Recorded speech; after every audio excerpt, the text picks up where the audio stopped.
Tuesday of the 24th week in Ordinary Time. A reading from the first letter of St. Paul to the Corinthians. Brothers and sisters, as a body is one, though it has many parts, and all the parts of the body, though many, are one body, so also Christ. For in one Spirit we were all baptized into one body, whether Jews or Greeks, slaves or free persons, and we were all given to drink of one Spirit. Now the body is not a single part, but many. Now you are Christ's body, and individually parts of it. Some people God has designated in the church to be, first, apostles, second, prophets, third, teachers, then, mighty deeds, then gifts of healing, assistance, administration, and varieties of tongues. Are all apostles? Are all prophets? Are all teachers? Do all work mighty deeds?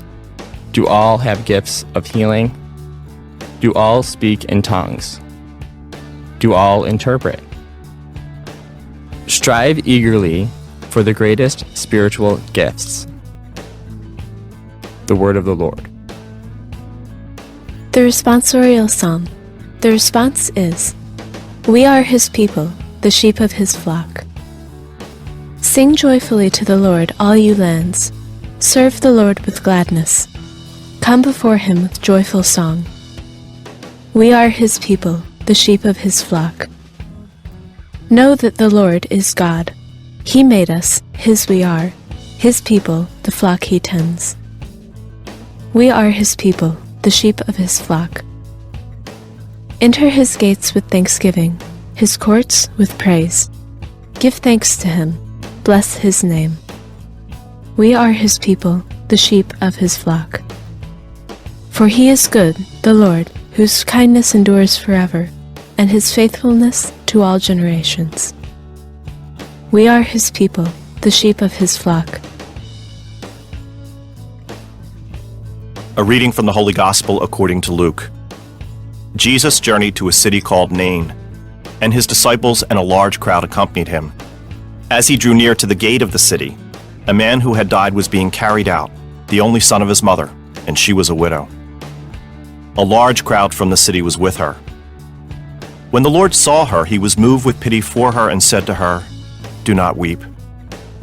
He stepped forward and touched the coffin.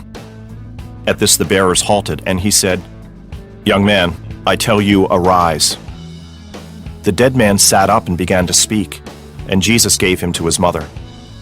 Fear seized them all, and they glorified God, exclaiming, "A great prophet has arisen in our midst, and God has visited his people." This report about him spread through the whole of Judea and in all the surrounding region. The Gospel of the Lord.